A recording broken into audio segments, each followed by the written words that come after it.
Pearl Adebayo did not know, when she tucked her Presto card into the front pocket of her burgundy wool coat and stepped off the 65 bus at the corner of Yonge and St. Clair, that Tuesday morning, that by the time she walked back out of that building, the city would be a slightly different place than the one she had entered. She walked the 2 blocks to Meridian Fresh, the fancy grocery store her daughter had mentioned once, the kind of place where the produce was arranged like a gallery installation, and a single wedge of cheese cost more than Pearl's first week of wages as a nursing aide, 40 years ago in Scarborough. She did not shop here often. She had no need to. There was a no-frills on Lawrence that suited her perfectly well, and the West Indian grocery on Eglinton, where the owner's wife always set aside the ripest plantains for her. But this Tuesday was different. Her daughter was coming home on the weekend. Her daughter who worked so hard, who always said she never wanted Pearl to fuss. And Pearl had decided, quietly and without announcing it to anyone, that she intended to make jollof rice, the real kind, not from a box. The kind Pearl's own mother had taught her in a tiny kitchen in Lagos 40 years ago, before the family crossed the Atlantic with 2 suitcases and very large hopes. The kind that required a specific palm oil Pearl had seen listed on the Meridian Fresh website, the brand from back home, and she was not willing to compromise. She was 71 years old. She had spent 34 years as a community health nurse, retiring with a small pension, a city commendation she kept in a shoebox in her closet, and the quiet satisfaction of someone who had made herself useful in ways that rarely made news but always made a difference. She wore her good coat, the burgundy one she had bought on sale at the Eaton Center in 1998 and still loved too much to replace, a pair of pressed gray trousers, and the small pearl earrings her daughter had sent from Vancouver the previous Christmas. She carried a canvas tote bag from the Scarborough Public Library, a crossword booklet tucked inside it, because Pearl never went anywhere without something to occupy her mind. The morning was bright and cold, the kind of February Tuesday that makes Toronto feel both beautiful and entirely unreasonable. Pearl did not mind the cold. She had lived here long enough to accept it as part of the agreement, the way you accepted rain in Vancouver or mosquitoes everywhere else. She pushed through the glass door of the store, felt the warmth of the place settle around her, and paused a moment to take it all in. The store was beautiful, she had to admit. Wide aisles, soft lighting, a wall of fresh flowers near the entrance. A young woman in a green apron offered her a sample of blood orange juice, and Pearl accepted it with a genuine smile and thanked her by name.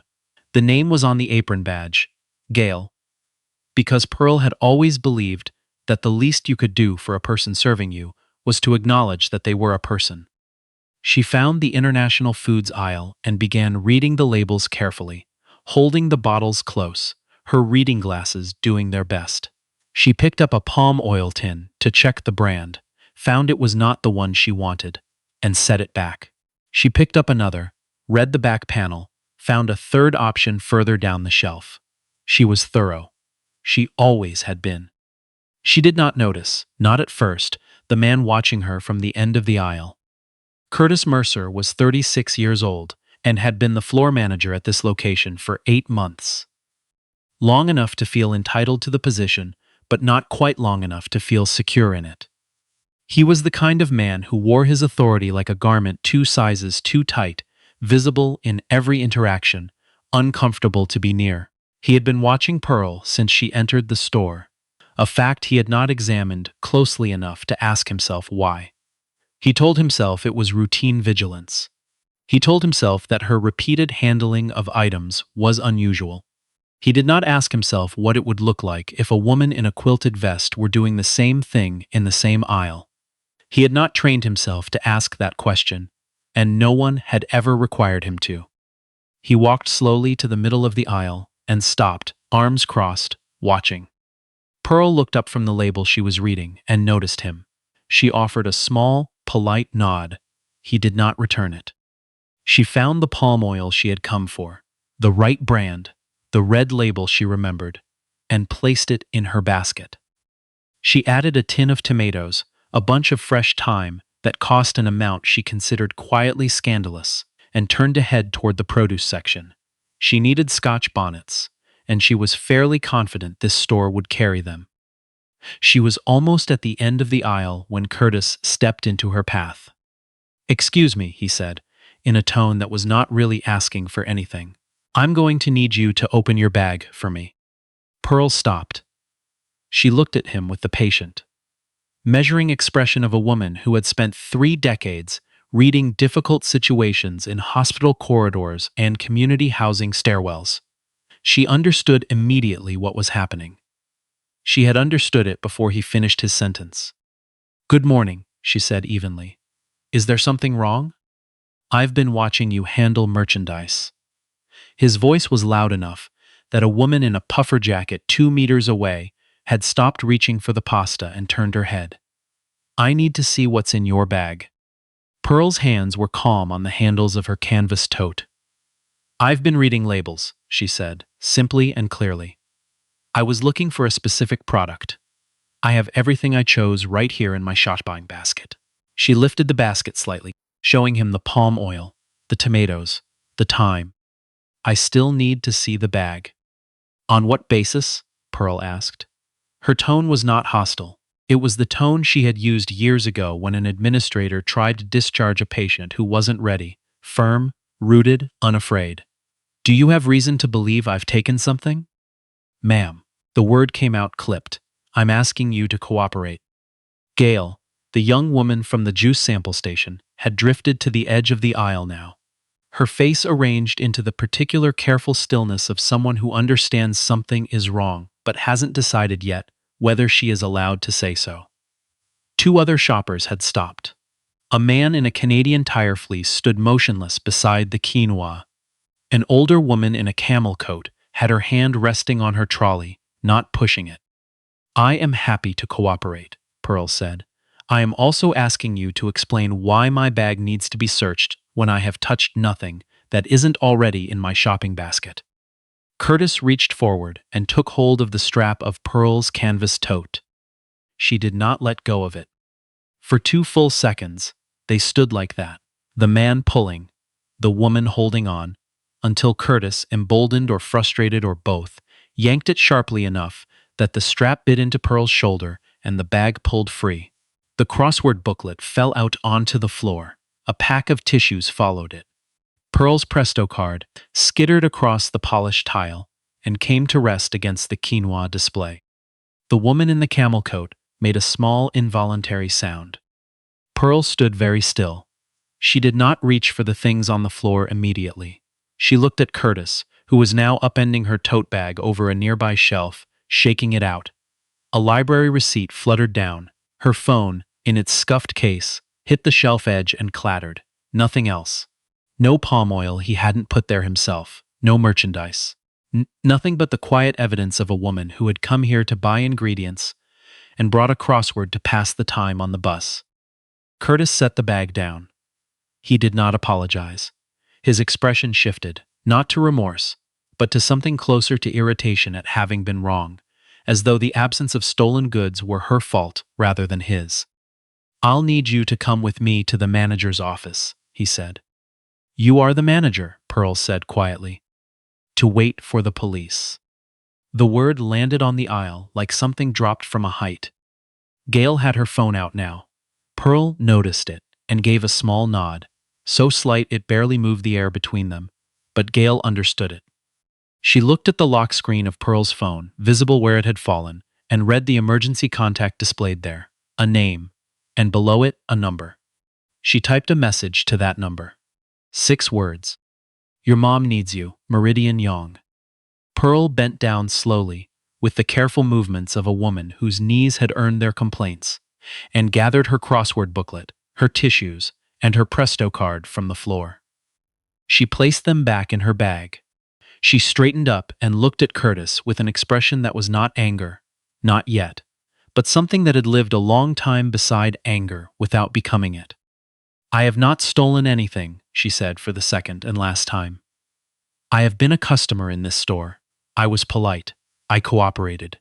And you have just emptied my bag in the middle of a public aisle without any legal basis to do so. She paused. I would like the name of your corporate office. Curtis told her she was welcome to wait, and he would bring it to her.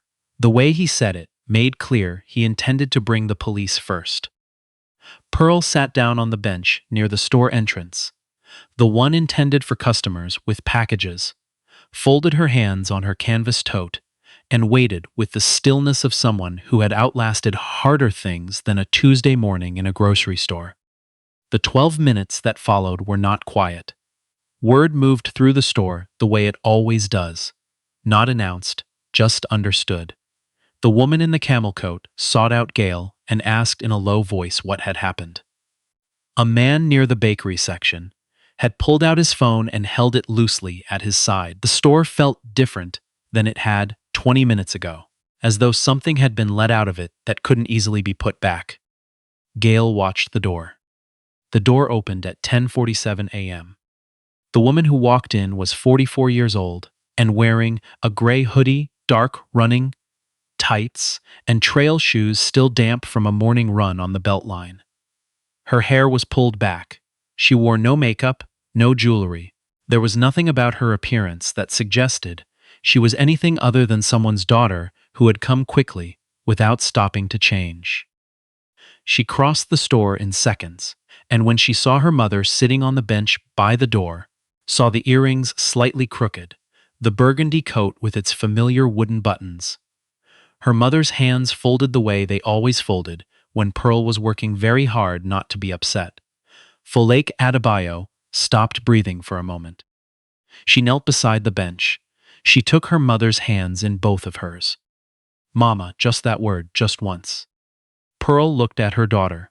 Her eyes were dry, but the effort that had kept them that way was visible if you knew where to look, and Folake knew exactly where to look. I'm fine, baby, Pearl said quietly. I'm all right. Don't make a fuss. What happened to your shoulder? The red mark was there, faint but clear, where the bag strap had been pulled. Pearl touched it briefly and shook her head. It's nothing. It was not nothing, and both of them knew it. Folake rose slowly.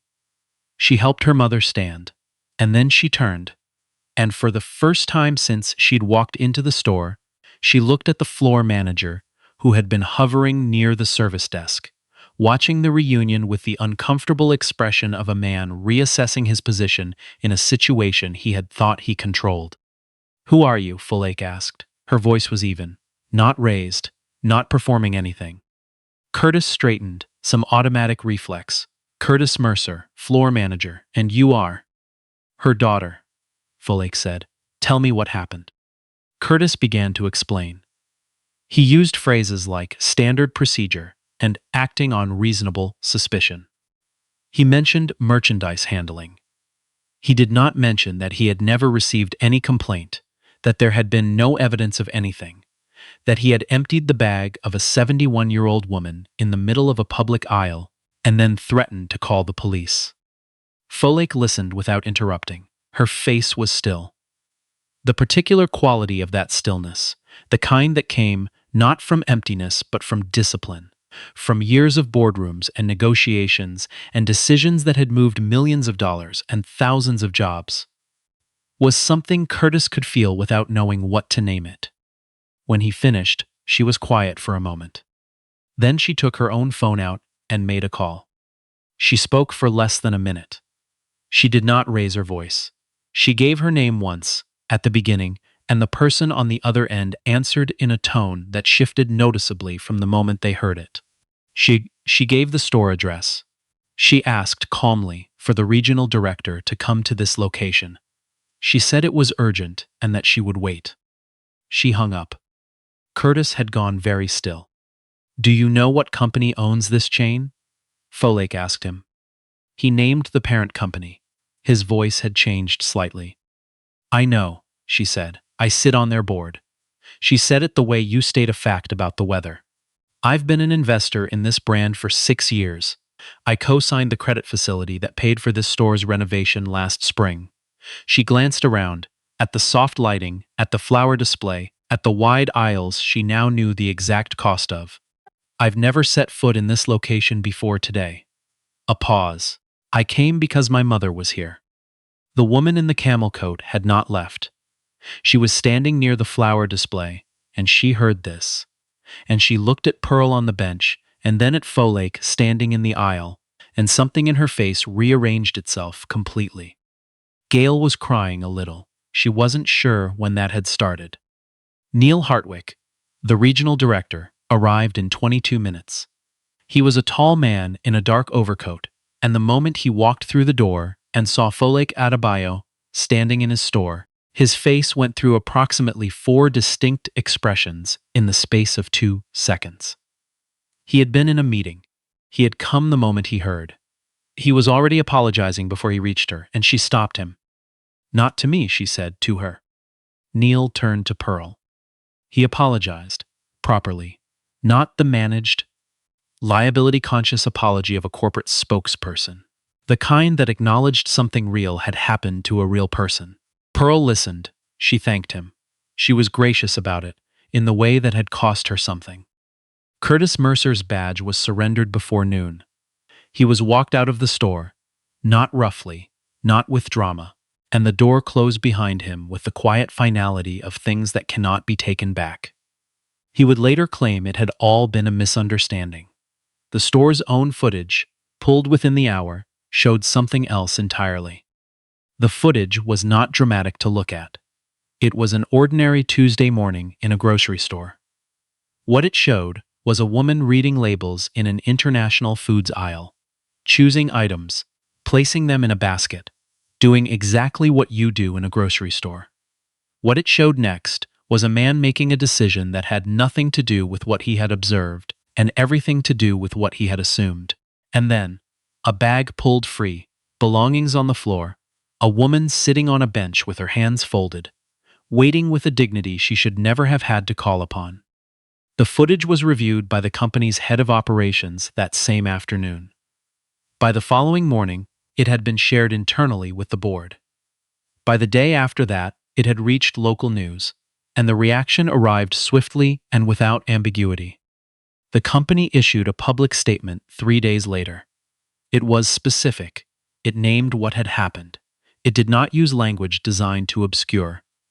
It acknowledged that Pearl Adebayo had been subjected to racial profiling and that the company's failure to prevent it reflected a training gap they intended to close. A fund was announced, not damages, though that conversation happened separately. A fund specifically for anti-bias training across all 41 locations, mandatory and recurring, beginning immediately. Pearl did not ask for money. She had been clear about that when Folake sat beside her at the kitchen table 2 nights later and laid out everything that was available to her legally. Pearl listened, both hands around a mug of tea, and when Folake finished, Pearl was quiet for a moment. "What I want," Pearl said, "is for the next woman who walks into that store, any store, to not have to go through what I went through. That's what I want." Folake looked at her mother for a long time. "I'll make sure of it," she said. "I promise." She kept that promise the way she kept all of them, not with announcement, but with action. In the weeks that followed, she used her board position to propose a formal review of retail conduct training across the entire Meridian chain. She brought in consultants who treated the training not as a checkbox, but as a genuine reckoning, the kind that required managers to sit with real histories, real testimonies, real consequences. She proposed that it begin at the managerial level, that it include documented accountability, and that it be reviewed annually. The board approved it without dissent. Pearl was not present for any of that. She had returned to her regular Tuesday morning routines, the no frills, the West Indian grocery, the Scarborough Library, as though February had simply proceeded the way February always did. She declined a request from a local news outlet politely and without explanation. She read the company's public statement when Folake forwarded it, set her phone on the table, and went back to her crossword. But on a Thursday afternoon, about 3 weeks after it all happened, she sat down and wrote something. A short paragraph, typed slowly on the laptop, Folake had set up for her 2 Christmases ago. She gave it to Folake to read and told her she could share it if she thought it mattered. Folake read it once, then again. Then she looked up. Mama, can I post this? Pearl considered it. If it helps somebody. The paragraph was short. It said, in part, I am 71 years old. I have been a nurse and a mother and a neighbor. I have never stolen a thing in my life. But I am writing this not because of what happened to me. I have survived much harder things. I am writing it because I know that what happened to me happens every day to people who are younger and more frightened and who do not have a daughter who can make a phone.